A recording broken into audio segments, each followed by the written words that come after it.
What's going on, everybody? I'm your host, Ben Ballion, back with another episode of the Sports Pod. And today I'm going to get into some more MLB free agency. Juan Soto has still not made a decision. Frankie Montas and Clay Holmes to the Mets? What? I'll get into all of it on the other side of the intro. Hit it. DiVincenzo at three. Bang! Bang! At the wall, he jumps. It's gone. He did it. He did it. Pete Alonso with the most memorable home run of his career. All right, getting into the episode. Let's start with the big ticket, the big fish, Juan Soto. For me, I expect this deal to be done by the end of this weekend. I'm recording this on Friday night. I expect it to be done. I think it'll be done either Saturday afternoon to evening, or it'll be done like late Sunday night, because they're not gonna want to go up against the NFL. That's Scott Boras and Juan Soto and the Boras Corporation, all those guys, including John Heyman. So that'll be either tomorrow or late this weekend, and maybe even Monday morning before the winter meetings. But the way I will see this deal going out, I think it's going to be 16 years, 725 to 750. I think that's what the final offer is going to be. What I would want as a Met fan, 4 years, 300 million. I've said this a lot. Short-term deal, high AAV.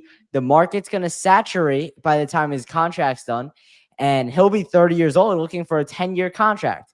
There are so many positives to it, but the one drawback is that what if Soto gets hurt or he doesn't perform? Then he's not going to be able to get that big contract, and right now he has the opportunity to sign the largest contract in MLB history. And I think this does go over Ohtani's. It seems like, from what I'm reading, the floor for the contract is going to be around what Ohtani's was at $700 million. So I do see this going over. I don't know. The last week, I think it was, I did an episode talking. That was the last time I did an episode talking about the free agency. I talked Juan Soto, Alex Bregman, Corbin Burns. I talked a lot. I talked about a lot of guys. But in that episode, I thought Juan Soto was for sure going to the Mets or going to the Yankees. Now I feel like there's just been more teams added into the mix, and it seems like every day it's like, oh yeah, this team has an offer above 700 million, and oh yeah, this team is really making a push for Soto and this and that. I'm kind of getting worried. I'm getting a little bit nervous, and I can come out and say that. I'm not scared to say that. I'm a little bit worried that I don't think. So here's my thought process. I think the Mets have the highest offer. I think they will have the highest offer. If he wants to come get top dollar, he's going to come to the New York Mets. He's going to come get paid by Uncle Stephen Cup. If he wants, let's see, how do I want to word this? If he wants the most, if he wants the most protection in his lineup, he'll go to the Dodgers. He'll have the most star-studded cast. I don't even know if he'll be the best player on that team, the MVP of that team. Probably not, because Ohtani's going to be pitching next year, and the Dodgers pitching staff looks stacked, and they might get Roki Sasaki from what I'm reading.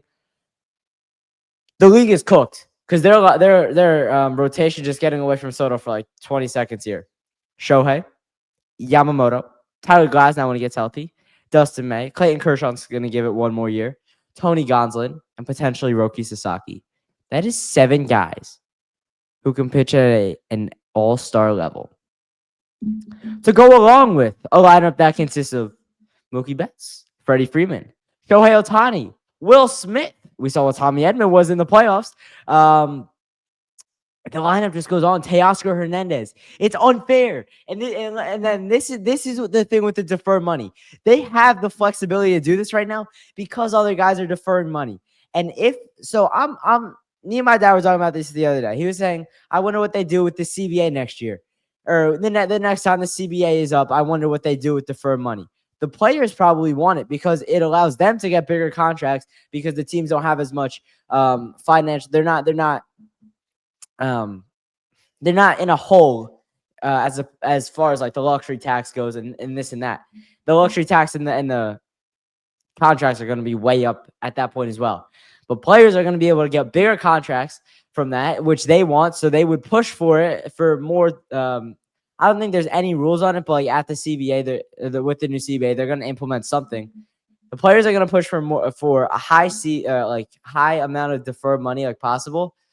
The owners like it because they can just defer all the contracts. And here's the problem. There are going to be so many super teams, and it's just going to be dynasty after dynasty. And it's going to be so dynastic, and it's going to uninvolved like the A's and the Rays, teams that don't really that are never in the mix on these top guys like a Shohei or Juan Soto. They're not even going to be able to get the middle of the road guys like Luis Severino. If what I think is going to happen and like the deferred money just goes through the roof, he could have gotten like an $85 million deal as opposed to like 64. That's where I think the MLB is going. And I don't know if it's good or bad. I just do think I think it's going to be a lot of dynasties, and that you either love them or you hate them. But getting back to Juan Soto and the contract that I would like to see happen is 4 years, $300 million. But I don't think Scott Boras or Juan Soto want to accept that offer. And you're going to need to sign him to that 15, 16, 17-year contract worth 750 million. If you're going to give him that much money, you have to have an opt-out after year 3, 4, 5, 6 even. Like you have to have a ton of opt-outs, and that's going to be something I am so interested to see. Where do the opt-outs come? Because I do believe that there will be opt-outs in the deal. I think that's pretty much a given at this point. Like no team is going to sign him to a 17-year contract and then not have any opt-outs for him. That just doesn't make any sense. No ways for the team or the player to get out of it. But there needs to be an opt-out after 3 or 4 years, probably 3 and 4, and then also probably 8 and 9, and then also like 12. Like every third and fourth year, there needs to be an opt-out. So that would be 3 and 4, 7 and 8, 11 and 12, 12, 16, 15 and 16, and then that would really be the deal. And then once you get into the latter part of the contract, you could do 14, 15, 16 maybe. Like they're just opt-outs everywhere after a couple years in case he doesn't play well or he wants to hit free agency again, and then that could be good. I mean, I think there also has to be team options. Maybe in those years where there's not player options, you could have a team option if the team wants to get out of the deal. So I think there's going to be like a ton of opt-outs in the deal. The AAV is going to be ridiculous. The number is just going to be unheard of. It's going to be like ridiculous. But then we're going to look back in 6, 7 years and be like, oh, that's a normal contract. There's like 8 or 9 guys making that type of money right now. Like if you look at some of the guys that in 2018, 2019, their contracts were ridiculous, like Stanton and Mike Trout. That Mike Trout contract was bonkers at the time. It was bigger than anything we'd ever seen, and nobody thought it was like real. But now that's like an average contract. He's not even like the highest paid player in the MLB. Well, now you have Shohei and you're gonna have Soto, but even he's not like a top paid player in the MLB, and he doesn't deserve to be. He hasn't played. He can't stay on the field, but he's making that money. I mean, the last thing on Juan Soto, just wrap up with the Soto stuff. I don't want a long-term deal. I want 4 years, 300 million, 75 AAV. The shorter term AAV is absolutely through the roof.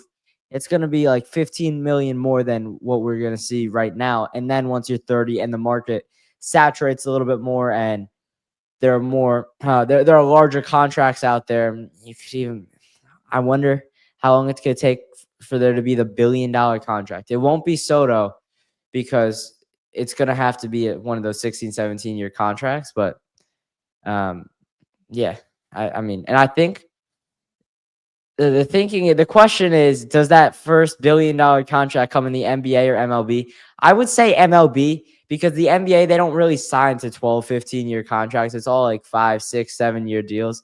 Like you look at Jalen Brunson and the Knicks, he signed a 4-year extension on a 4-year deal that he was halfway through. So he's with the Knicks for the next 6 years. Jason Tatum's deal, I think, was only 6 years. That's like the max number of years anybody signs for, because the NBA is just different and the numbers are going up higher in the NBA. The contracts are going to be even more ridiculous in the NBA than the MLB.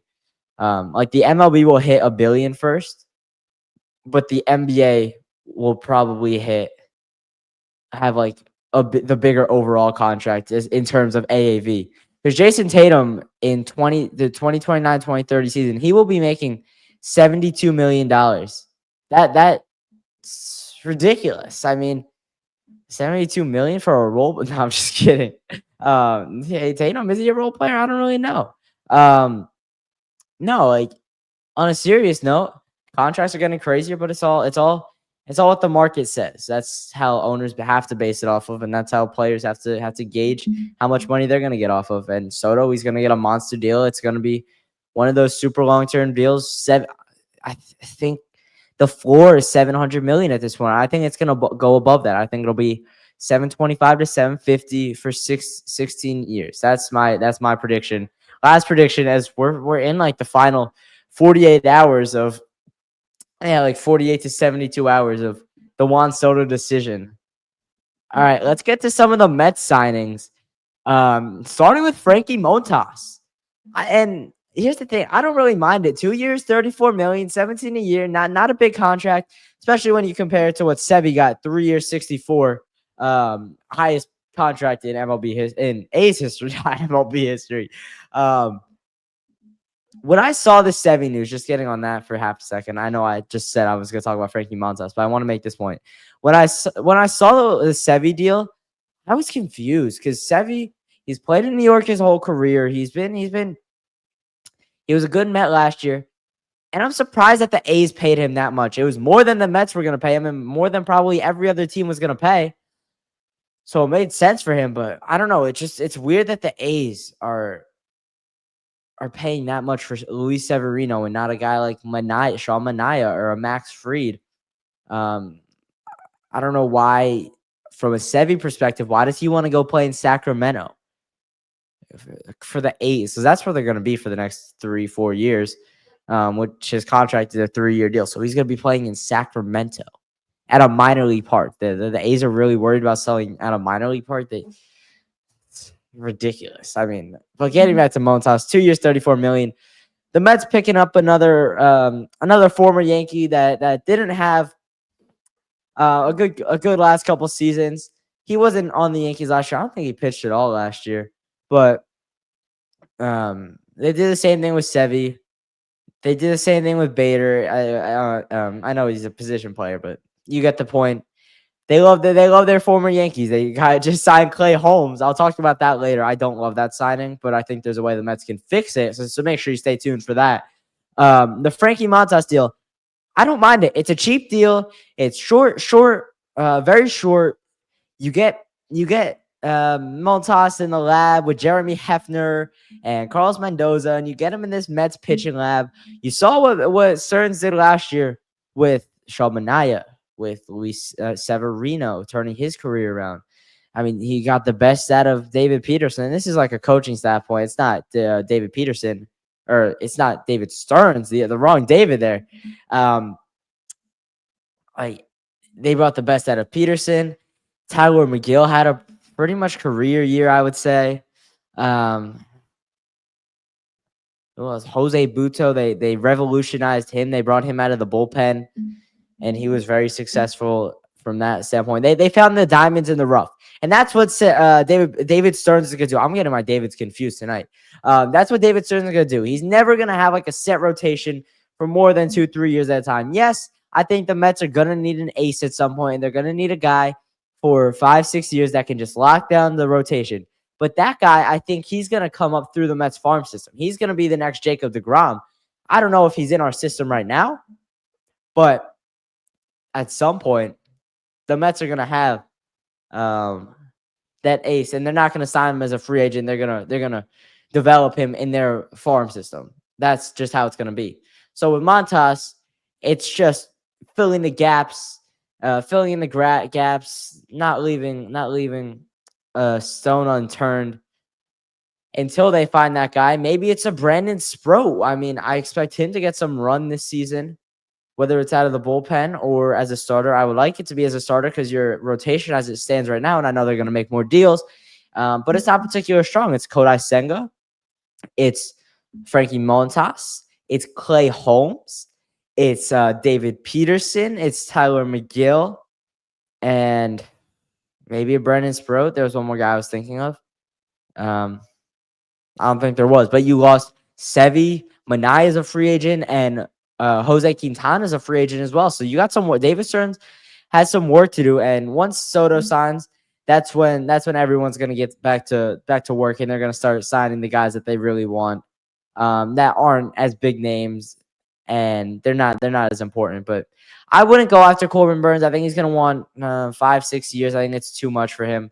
I would go after Manaya. 4 years, $100 million will get the job done. 25 a year seems like pretty fair AAV, and I think he would rather stay in New York than, I don't know, go somewhere else. I don't even know who's in on him. There's just been all coverage about Juan Soto, so there's not been much reports. All right, let's get to Clay Holmes as getting close to wrapping up this episode. This is the last guy I'm going to talk about. I don't like this signing for the Mets. You know, I usually put my trust in David Stearns, and I like what him and Mendoza have done in their one and plus years since taking over. I don't mind the Clay Holmes signing if he was as a reliever, if he was as a sixth, seventh, eighth inning guy. But having Clay Holmes as a starter just doesn't seem right to me. He's already struggles with control issues, and trying to stretch him out over 4, 5, 6 inning appearances, it's not going to work. Clay Holmes was already solid when Aaron Boone slotted him in the 6th and 7th inning last year. Why not go off that trend and continue with that? Why put him in the starting rotation when you already have guys that are better? I trust Tyler McGill over Clay Holmes. I trust David Stearns over, not David Stearns, David Peterson over Clay Holmes. I trust even Frankie Montas, obviously Kodai Senga, and then David Stearns is going to continue to sign guys. I expect the Mets to land Manaya, but if not, I expect some other not necessarily like high name guys or people the Mets fans are thinking of. Like this Montas deal came out of nowhere. Clay Holmes is a starter. Like I said, I don't like it, but I guess people saw it a little bit. I don't know. He's not the answer though, and I'm interested to see how long he lasts as a starter and before Mendy and Stearns make the collaborative decision to move him back to the bullpen. And Mendy's worked with Clay Holmes before. He knows what he's getting. He was with the Yankees while Clay Holmes was a closer before the Yankees even went to closer by committee in the 82 and 80 season. So Mendy knows what he's getting. I trust Mendy. I trust Stearns. I'll hear them out until Clay Holmes struggles with control and he has a bad start. And then I'm going to want to move to the bullpen for a 6th, 7th, 8th inning guy. And then if you move him to the bullpen, it would be awesome. You got Daniel Nunez coming back. You got Reed Garrett. Clay Holmes could be a bullpen piece. Jose Buto. You got Edwin Diaz. That's 5 solid options right there. And then you're also going to find guys from free agency. You're going to give guys spring training invites. This is what David Stearns does. I trust him to do it. This is where he cooks up. This is his game. All right, that's going to do it for this episode. If you enjoyed, please consider following or subscribing based on your platform. If you want to be featured on the Sports Pod, leave me a voicemail at 848-305-8073. And also check out all the links in the description below to see my socials. And most importantly, keep it locked with the Sports Pod.